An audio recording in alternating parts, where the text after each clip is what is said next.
Yazan writes in, I received my CPA exam scores for FAR and REG. I failed them for the third time. I passed my first two sections, auditing and BEC, in December of 2016. And I'm very close to losing everything.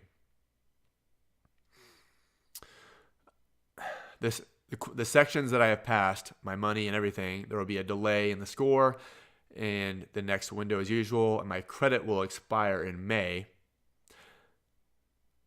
I've been through the score delay twice in 2017 and now in the 2018 February window, and I want to ask you some questions and hope you can help me clarify. What should I do? And will I have another chance to pass or not? Why does the CPA designation seem impossible at times? And if I fail, will I lose everything? So basically, Yazan needs to pass FAR and regulation before May, and it's March as of this recording. And so he has the April-May window to pass FAR and reg, or he loses auditing and BEC. So what should you do? I would take FAR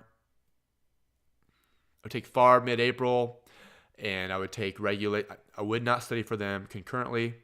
So I would take FAR maybe mid-April, early April, and I would take regulation like a day or two before your credit expires. So logistically, that's what you do. Exam-wise, if you fail, will you have another chance? No. Why does the CPA designation seem impossible at times? 90,000 candidates take the exam every year, give or take. Half go in and fail a section. So you're in good company. And there are people who feel like they're going to throw in the towel. There's Big Four auditors who can't pass auditing. There are people who were valedictorian of their high school and cum laude in their accounting courses.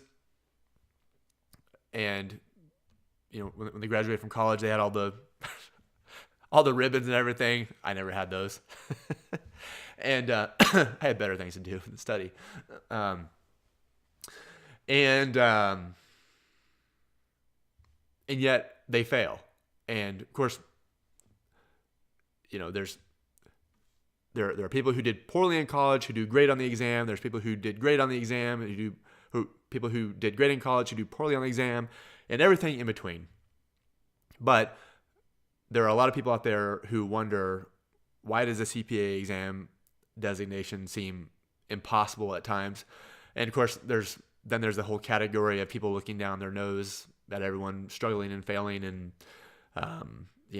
think that they need to have a tough love approach and say, come on, just study. What's wrong with you? Get some work ethic. And that's not really how it works. Everyone's exam circumstances are different. Some people are English as a second language. Some people have 8 kids at home and trying to study. Some people work full-time. Some people study full-time. People who study full-time, it takes a lot of discipline just to get your butt out of bed in the morning and shut off Netflix and study. I mean, I think sometimes the busier you are, the easier it is to study. Kind of like in college, people who tend to work full-time in college tend to get better grades because there's no time to goof around. Anyway, so if it seems impossible, you're not alone. If it were easy, then the job market would be flooded with CPAs, and it's already flooded as it is. So it's good that it's hard, right? And if I fail, will I lose everything? Probably, yeah. But you're talking to someone who got back-to-back 74s on regulation. I lost my FAR credit, and I wanted to blame the AICPA. I wanted to blame this. I wanted to blame that. It came down to I just didn't study hard enough, and I was kind of lazy at times, and I wasn't committed, and I like to sleep in until 7 instead of getting up at 5, and shower for 20 minutes and get out the door, whatever. And so it's very likely that you need to make some lifestyle adjustments, some exam adjustments. And I lost my FAR credit.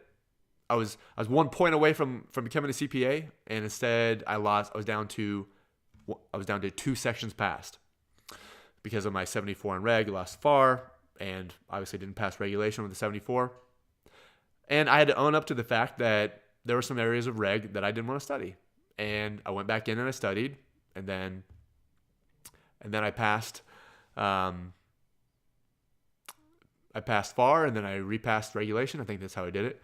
And then the rest is history. And so if you fail and you lose everything and you lose a credit, I lost the worst one that you can possibly lose, which is kind of debatable, but not really. It's FAR.